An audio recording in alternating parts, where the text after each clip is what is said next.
for Peterborough Kawartha. After 8 years of this Liberal Prime Minister, people are truly struggling, and everyone knows it except these Liberals. The common question on talk shows is, what are you cutting back on due to inflation? And the answers are heartbreaking.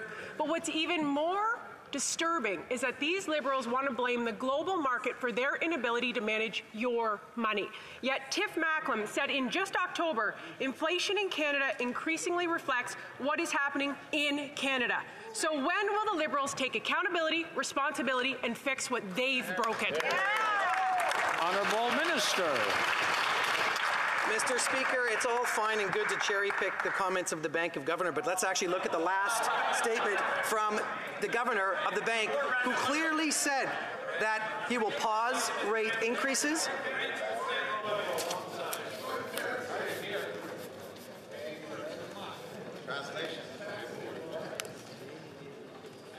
Are we ready now?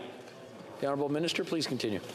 Thank you, Mr. Speaker. The Bank of Canada has been clear. We expect to see inflation around 3% by the summer and closer to 2% by the end of the year. That is their mission, to get inflation under control. Our job, which the Conservatives don't seem to understand because they keep voting against Canadians, is to provide supports to those who need it the most, and that's exactly what we're going to keep doing.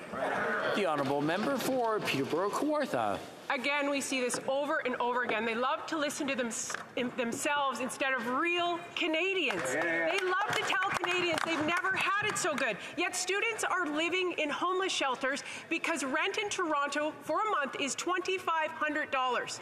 Why? Because of this Liberal Prime Minister, 100% increase under his office. People are asking for medical assistance in dying because they can't afford to live.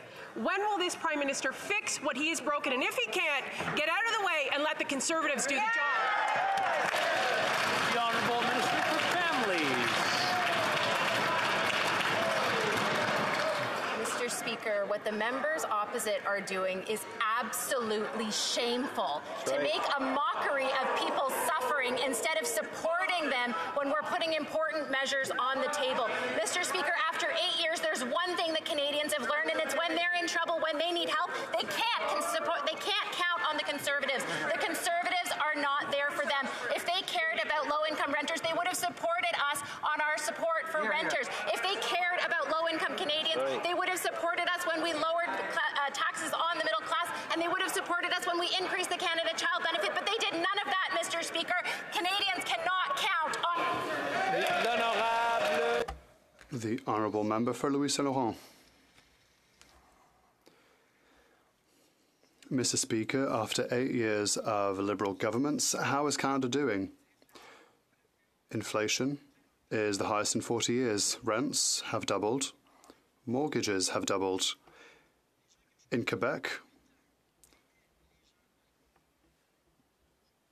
there are people who were working 8 years ago in food banks. Now they go to food banks themselves. That is the daily reality of Quebecers after 8 years of Liberal governments. When will the government start managing properly? The Honourable Minister for Sports. Mr. Speaker, we believe that to help Canadians, we have to invest in Canadians to help them weather the storm, as we did during the pandemic and as we are doing now with the increase in inflation. That is the reason for which we're helping students, for example, by eliminating interest on their loans. That's why we have also introduced a new Canadian benefit for workers. We've created a dental plan for under 12s. Why? Because we believe that when we invest in Canadians, the ROI is for everyone, and that's how Canada can be stronger. Thank you. The Honourable Member for Louis Saint Laurent. Well, that's the problem, Mr. Speaker. After 8 years, Canada isn't stronger. Canada is weaker.